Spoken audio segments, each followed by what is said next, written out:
We've got to talk about Rosie ODonnell. She's having another Trump derangement syndrome-induced freak-out. The woman moves to Ireland to escape Donald Trump, but yet she can't stop talking about him. He's very dumb. He's not a smart man. And we all have to face that, our inability to face the things that are disturbing and to just believe in alternative reality. Brad, I think there's only one alternative reality, and Rosie O is living in it. It's wild because she literally fled the country to get away from Donald Trump, but can't seem to stop talking about him because her fleeing is her only claim to relevancy these days. I mean, really, what does she actually do anymore other than beef with Trump online?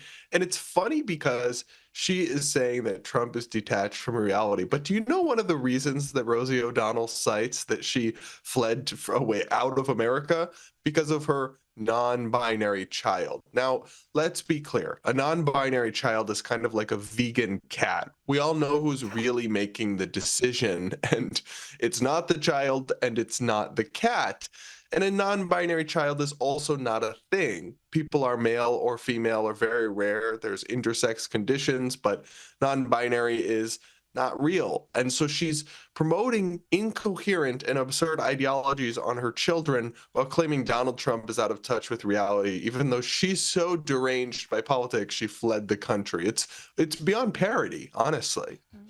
Hey, on another topic, Joe Biden has begun his rehabilitation tour, giving interviews to the BBC last week and to The View just the other day. Here he is explaining why Kamala Harris lost the election.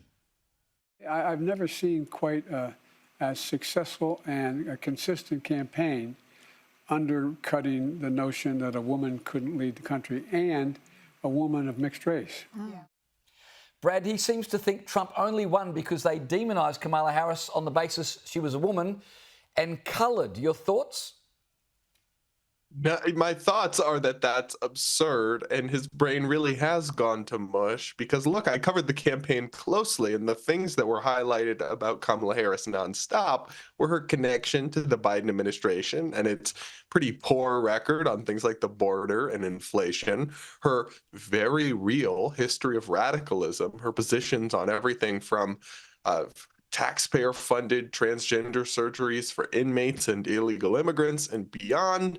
There was very little. I mean, look, it's a big country. You can always find some example of something. There was very little in the way of attacking her because she's a woman. In fact, she was only even the candidate because she was a woman. Joe Biden specifically purposefully said, I will only select a woman as my vice president, and she only became the candidate because she was his vice president.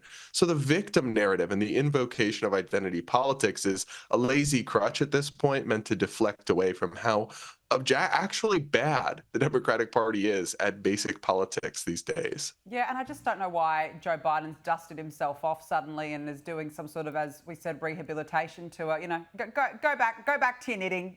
Off you go. Brad Polumbo, it's been great to catch up with you. Thank you so much for joining us on the show this evening. Really appreciate it.